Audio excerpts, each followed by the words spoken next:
This is Group 2's video on Rajio Taiso in the workplace. And this is the problem and significance of our intervention. To start, an American work week consists of about 34.4 hours, and a Japanese work week consists of 40 hours. Despite the lower amount of work that Americans perform, 36.5% of adults are considered obese, while only 3.6% of Japanese adults are obese.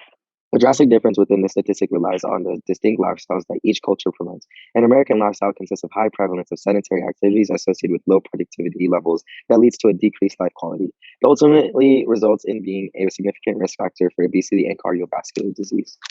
On the other hand, the Japanese culture consists of utilizing Rajio Taiso, otherwise known as radio calisthenics in English, which are short exercise breaks that increase an individual's heart rate and activity level. By implementing radio calisthenics in the workforce, specifically office-related careers, workers can be encouraged to engage in physical activity as it only requires resources that already exist, such as office space and a small time interval in order to promote healthier lifestyle activities. Through short exercises, office-bound Americans can become more active and evidently decrease their risk of obesity and cardiovascular disease in the long term.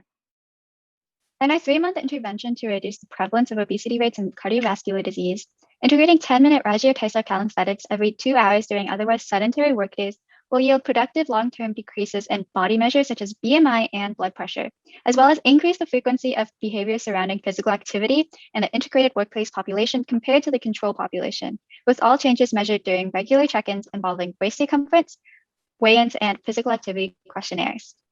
For our design, we have a 4-week control period, so all employees before randomization will have weekly check-ins to get those baseline measurements. And then as Katelyn mentioned, for the intervention group, which is 6 groups, they'll have the intervention every day and then regular check-ins twice a month for those measurements. And then the control group, which is 2 workplaces, will have no modifications to their daily routine, but have regular check-ins twice a month as well.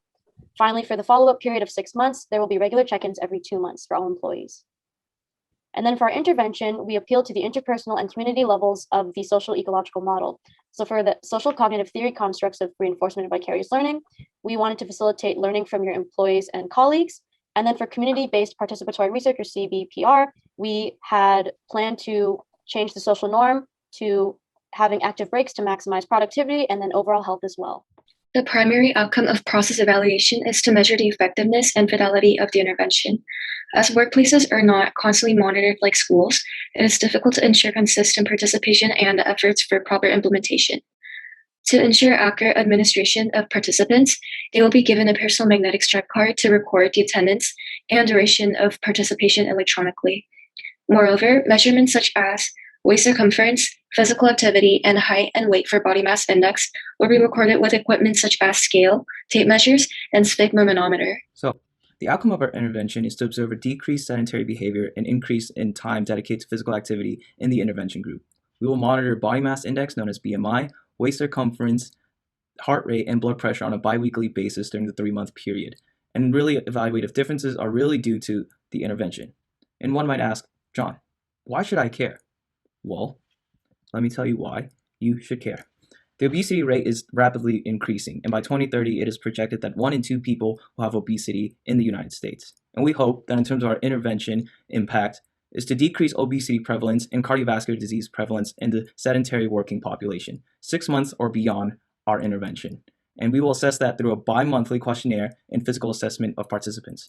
A lot of previous studies have shown that physical activity decreases the risk of obesity and cardiovascular disease and benefits not just workplace productivity, but also mental and physical health. So we would like to thank you for listening. Join the cause and let's get active together. Woo!